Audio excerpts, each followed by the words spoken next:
Secara faktual, keberadaan pegawai honorer sudah memberikan dampak pada akselerasi layanan pemerintah. Keberadaan pegawai honorer menjadi sangat krusial untuk memenuhi beban kerja yang tidak dapat dilakukan ASN secara keseluruhan. Hal ini menggambarkan bahwa pegawai honorer telah menjadi sendi kehidupan bagi instansi pemerintah, sebagaimana kebutuhan organisasi menjadi alasan keberadaan pegawai honorer hingga masa kini. Untuk itu, Kepala Kemenak Lombok Utara Ali Fikri mengatakan, saat ini tenaga honorer di Kemenak sedang melakukan pemberkasan untuk mendapatkan tiket guna menjadi P3K. Namun pada berkas tersebut, persyaratan yang diharuskan adalah bahwa mereka sudah terdaftar sejak tahun 2021 yang dibuktikan dengan daftar gaji. Proses ketentuan yang diajukan oleh kita, makanya kita sampaikan dia mengisi data yang mereka harus dipenuhi, termasuk daya dukungnya, termasuk kalau dia punya sertifikat keahlian supaya bisa juga dilampirkan. Kalau yang data yang umum ya nama, kemudian di mana di honorer, kapan dia angkat dan seterusnya dan semua detail itu. Tapi kalau berdasarkan aturannya itu kan sejak tahun 2021 sudah menjadi tenaga honorer yang dibuktikan dengan dibayar ya. Dari dibayar. Oke Pak, yang terdaftar dari baru ke 53 orang. Semua SKLU itu? Lombok Utara Pak ya. Proses pendaftarannya kalau tidak salah itu hari Jumat minggu depan. Jumat minggu depan. Terus berarti ya harus dikejar sama ini ya? Harus kewajiban mereka harus kita penuhi Pak. Kalau tidak kasihan juga adik-adik ini kalau tidak memenuhi persyaratannya kan otomatis sudah gugur. Berarti belum sampai apa namanya ini Pak? Pendataan aja berarti ya? Mungkin pendataan aja ini Pak? Ya, mungkin endingnya mungkin akan ke sana. Tapi kita tidak berani mendahului karena kebijakan yang ini hanya pendataan.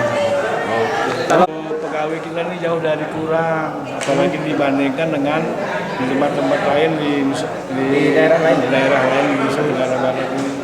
Kita di Nusa Tenggara Barat ini ASN yang paling terasa kurang itu adalah di Kabupaten Sumbawa Barat dan di Kabupaten Lombok Utara. Berapa kisarannya? Utara berapa? Kita sekarang ASN kita termasuk penyuluh yang kita miliki ini kan kurang lebih 57 orang. Yang di sini saja itu masih belasan, masih 17 orang. Ya ini anak-anak yang honorer ini yang bantu kita sekarang.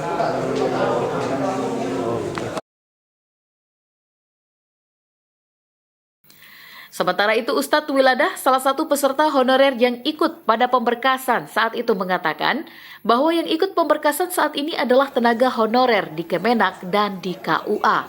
Dan persyaratan umur mereka minimal 20 tahun dan maksimal 54 tahun. Alhamdulillah Rabbil Alamin, kita pertemuan hari ini adalah pembekalan untuk pemberkasan bagi teman-teman penyuluh non-PNS untuk bisa dimasukkan ke dalam P3K. Nah, jumlah yang hadir hari ini berapa? Jumlah yang hadir dari absen tadi ada 53 orang. Apa Caranya, kriteria itu minimal dari segi umur. Dia minimal umurnya 20 tahun. Kemudian maksimal 54 tahun. Tak boleh lebih dari itu. Dari seluruh KLU, se-Kabupaten KLU. Dari penyuluh, kemudian yang dari honorer di kantor KUA. tidak ada lebih dari itu ya? Tidak ada. Terus kalau untuk P3K dari guru kita belum tahu. Kemudian pengumpulan berkas itu tadi Senin besok tanggal berapa?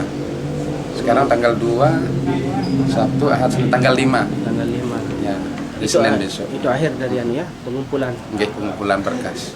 Itu sejak kapan?